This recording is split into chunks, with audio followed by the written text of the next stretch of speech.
So today we have a really big, important topic in English. When you have a subject and you have a verb and you want to connect them, we know that they have to match, right? We call that subject-verb agreement.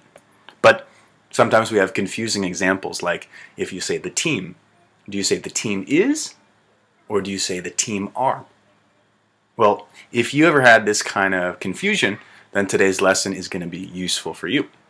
We'll take an example, the man. That's a noun, and we have a noun, breakfast.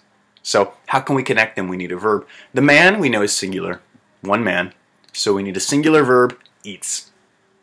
Easy, right? That describes his habit. Every day he eats. We say early in the morning. All right, we can add some time here. How about this one? A group of students. Now we have students, that's plural, and we have a group, which is singular. So it could be confusing. Actually, we say a group of students is one group. That's singular. Has come together, which is a singular verb. How about this one? Many problems within this company.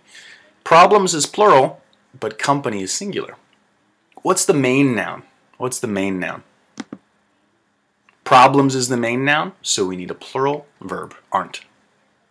We'll try another. You and I. Now you think it's two people, you and I, are going to the party, right? Two, so it's plural. And then we have both our house and his house. That's two.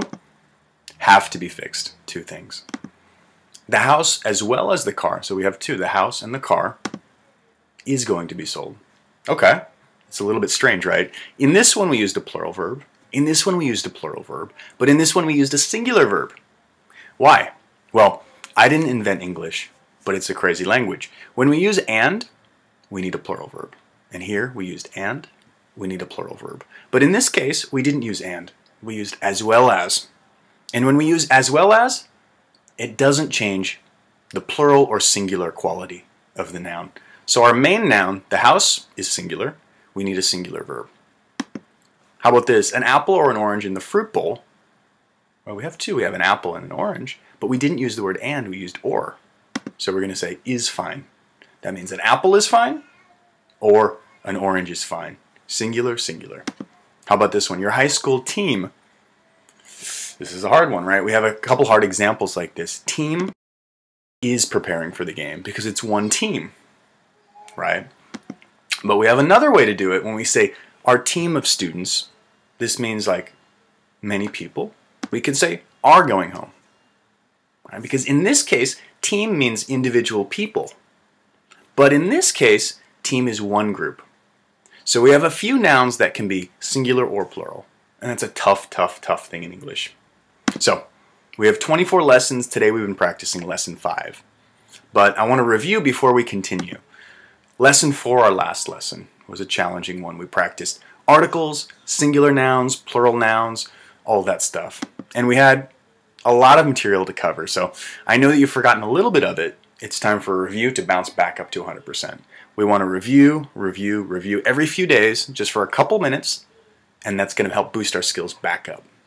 So, last time we watched a video, and I asked you guys to send me a paragraph. I got some paragraphs, and here was a good example. In this video, first we need to pause here, so we need a comma. I learned how to prepare a good and simple to make pasta. Now here we say how to prepare. After to, we need a simple verb, and that's something we're going to learn in a future lesson. Now, pasta is non-count or count. In this case, non-count. Make pasta. We don't say make 2 pastas or 100 pasta. No, make pasta. It's non-count. First, in a pan. So a pan is 1. And we introduced it with a. Right? Is the first time. The onion. Now, the first time we don't say the onion because we haven't mentioned it yet. So we could say some onion with olive oil. And olive oil, again, is non-count. Add the garlic. Again, I'd say add some garlic. And cooked. Now, this should be and cook, right? Because we match. Add, cook. Pure tomato sauce. Sauce is non-count. Basil is non-count. Oregano is non-count. Salt, pepper, they're all non-count. And we use a lot of non-count nouns when we talk about food because those are amounts. We don't say 1 pepper, right? Is that possible? No. We don't say 1 salt. No. We say some salt, some pepper, or 1 tablespoon of salt. We can measure the amount, but it's a non-count noun. Okay, the oven. We say the oven. Every house has one oven. And so when we say the oven, everybody knows that one. The meaning is clear. Right? This was a great paragraph, and it had some great examples of count and non-count nouns for you guys to practice with. We also looked at a picture, and I asked you guys to speak and record your voices. So let's listen to one example, a description of this picture. There are many things in the fridge. In the bottom drawers, I can see some apples and peppers of different colors.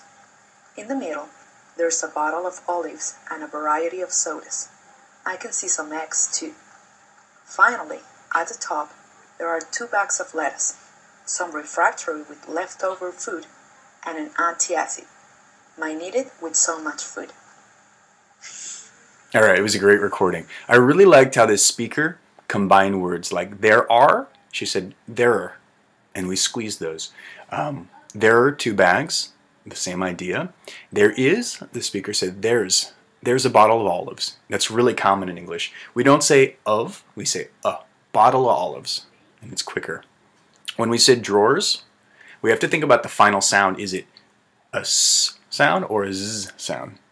So I say drawers. It's got that z sound. But the speaker said drawers, so it should be more z, okay? This one, peppers. I say peppers with a z. Apples, it's the same thing. Eggs with a z. 2 bags with a z. And an antacid. And that's great with using un because it's one. So to practice those ending sounds, those plural sounds, I want to watch the video from our last lesson, and it might be useful. Let's listen. Alright, so we're practicing plural nouns, and we know we have 2 kinds of sounds.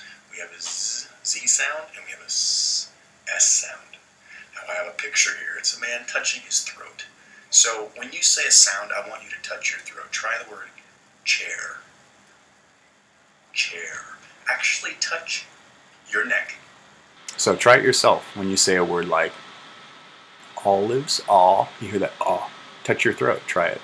Bag, you hear that ah in your throat. Okay, we have 24 lessons. Today is lesson 5. And we've already studied a lot, studying how to use subjects and verbs together, especially really challenging examples. But if you listen to me, your skills won't develop. The best way to develop your skills is to try it. And on our website, we have 5 sections: review, learn, practice, create, and 100% review. Through activities in those sections, you're going to try this skill again and again and again, but in interesting ways, right? With a recording, with writing a paragraph, maybe some practice problems and questions. Let me show you on our site. Over here, lesson 5, you're going to find review, learn, practice, create, and 100% review. Those parts. I hope you guys enjoy it. Have a good time. Please send me your paragraphs and your recordings, and send me an email. And I'm going to offer suggestions and advice back to you about your skills. All right, good luck.